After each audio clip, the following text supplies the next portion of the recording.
Hello everybody, this is 8-Bit Flashback, and today I'm going to test out the Sega 32X on the Mega Retron HD by Hyperkin, and it does have some compatibility, but 32X games are not working. Also today I'm going to break down exactly how the 32X works.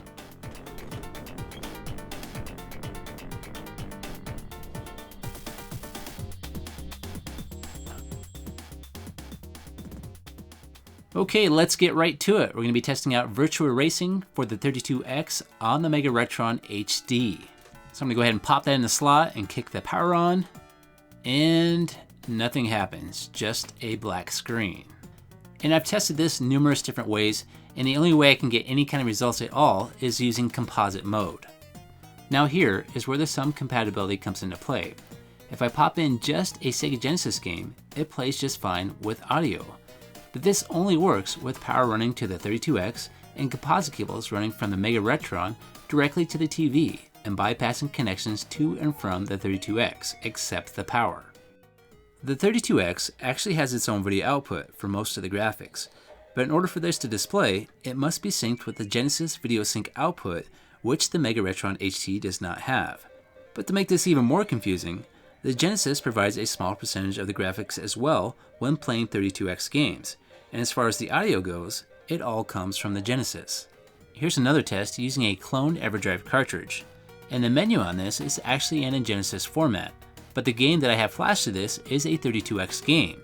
So when I load the cartridge, the menu works fine, but when I try to load the game, it goes back to a black screen.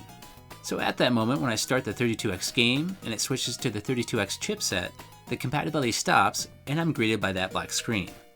Now if I was to hook up to the Sega Genesis the same exact way, I would be greeted by some 2D graphics and the audio as well, and I will be demonstrating that here in just a few. Now let's go ahead and switch to the Sega Genesis, and I'm going to break down exactly how the 32X works. To start off with, you're going to need a power supply for both the Sega Genesis and the 32X. Next, you're going to need a patch cable that connects the Genesis to the 32X. And this is going to have a male end on both ends. So one end of the cable is going to plug into the AV output on the Sega Genesis. And then the other end of the cable is going to plug into the AV input on the 32X. And then, yet you're going to have another cable. This cable is going to plug into the AV output on the 32X. And the other end of this will plug into your TV. And this cable is actually the same as the AV cable that you'd use on the Sega Genesis Model 2. And now that I have all the cables hooked up properly, it's time for a test. And we're going to be testing out Virtua Racing for the 32X, not to be confused with Virtua Racing for the Sega Genesis. And this Genesis game is actually the only game that is not compatible with 32X. So it's a good thing there's already a Virtua Racing for the 32X.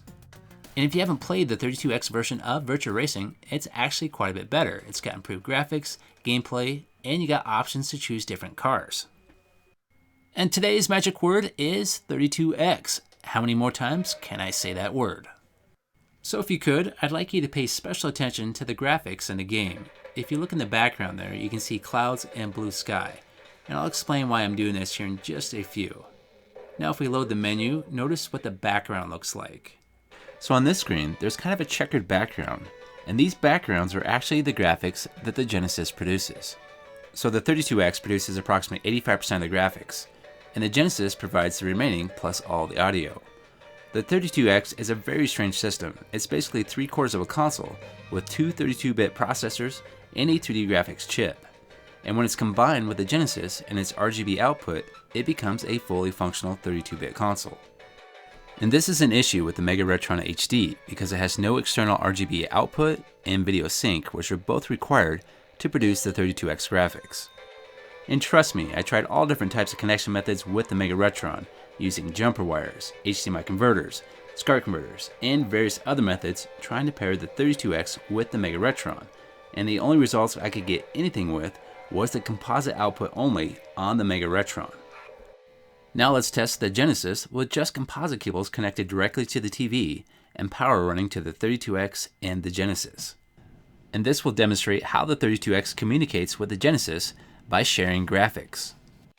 So let's go ahead and power this up and see what happens. Now remember earlier when I was pointing out those background graphics with the blue sky and the clouds? Well, there it is. That's some of the graphics that Genesis produces when it's combined with the 32X. Now with different games, it varies what graphics display. Sometimes it'll display overlays instead of the backgrounds. And there's a look at that checkered background that I was pointing out earlier as well. And notice all the audio is coming from the Genesis. I can actually even start the game in the controls, but obviously it's not playable because I cannot see the remaining graphics that come from the 32X. Now let's test just a Genesis game with the same connection method.